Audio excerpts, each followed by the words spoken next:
ఈ దినము మీ ముందుకు ఒక చిన్న సందేశం ఇవ్వాలని ఆశపడుతూ ఉన్నాను. దేవుని దృష్టికి అసహ్యమైనది ఏంటో ఈ దినము కొద్ది మాటలు మాట్లాడుకుందాం.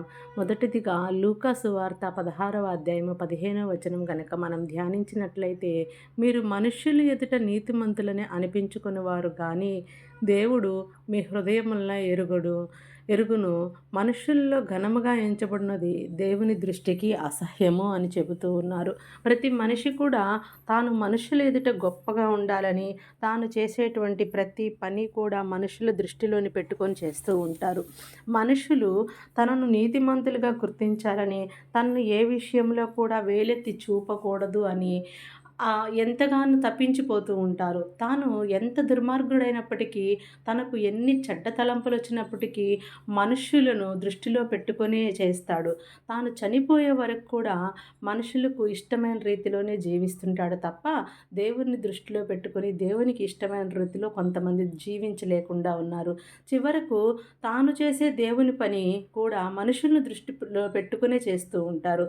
అయితే ఇలాంటి వారిని దేవుడు అసహ్యించుకుంటారని ఈరోజు వాక్యం సెలవిస్తుంది. అంతేకాకుండా దేవుడే స్వయంగా సెలవిచ్చిన మాట ఏంటంటే, మత్తయి సువార్త 7వ అధ్యాయము 22, 23 వచనాలు గనుక మనం ధ్యానిస్తే, ప్రభువా ప్రభువా, మేము నీ నామమును ప్రవచింపలేదా? నీ నామమున దెయ్యాలు వెళ్ళగొట్టలేదా? నీ నామమున అనేకమైన అద్భుతములు చెయ్యలేదా అని చెప్తూ ఉంటారు. అప్పుడు శిష్యులు చెప్పినప్పుడు దేవుడు ఏమంటారంటే, నేను మిమ్మల్ని ఎన్నడూ ఎరుగను, అక్రమము చేయువారలారా నా యొద్ద నుండి పొండి అని వారితో చెప్పినట్లుగా మనం చూస్తూ ఉన్నాం. మనం వేటికైతే దేవుని పనులుగా భావిస్తున్నామో, అంటే ప్రవచించటమో, లేదా దయ్యాలను వెళ్ళగొట్టడమో, అద్భుత కార్యములు చేయటమో, సూచక్రియలు చేయటమో, లేదా ఇలా చేసేవారిని మనం ఘనపరచటమో, గౌరవించటమో, ప్రేమించటమో, వారినే ఒక విగ్రహంగా ప్రేమించటమో, వారి మీద అభిమానం పెంచుకుంటున్నామేమో కానీ, అయితే దేవుడు మాత్రం వారిని తాను ఎరుగను అని చెప్పటము, వారిని అక్రమకారులని పిలవడం ద్వారా దేవుడు వారిని అసహ్యించుకున్నట్లు చూడగలుగుతున్నాం.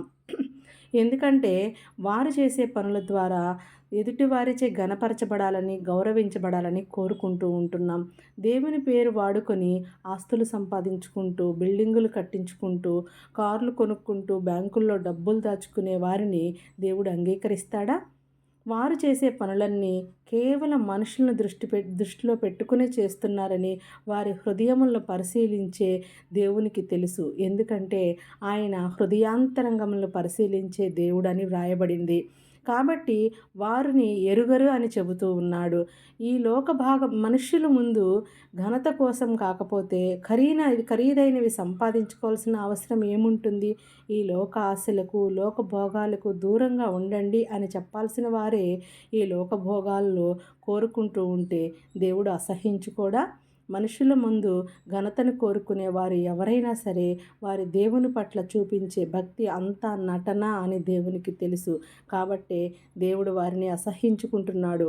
మనుషులను మోసం చేయగలరేమో కానీ దేవుణ్ణి మోసం చేయగలరా?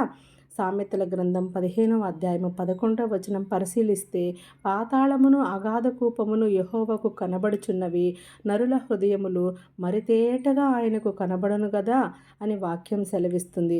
అలాగే దేవుడు మన హృదయాలను కూడా పరిశీలిస్తుంటాడని గుర్తుపెట్టుకొని, మన జీవిత కాలమంతా దేవుని కొరకు జీవిస్తూ దేవుని నుండి మెప్పు పొందాలనుకోవాలే తప్ప మనుషుల నుండి మెప్పు ఆశించకూడదు. చిన్న ప్రార్థన. ప్రభువా, మేము ఈ లోకంలో జీవించినంత కాలము మనుషుల ఎదుట నీతిమంతులు కొనుటకు కాక, నీ కొరకు జీవిస్తూ నీ మెప్పు పొందుటకు, నిన్ను ఘనపరచుటకు మాకు కృప దయచేయమని యేసయ్య నామమున అడుగుచున్నాము తండ్రి. Amen. Thank you. Praise the lord.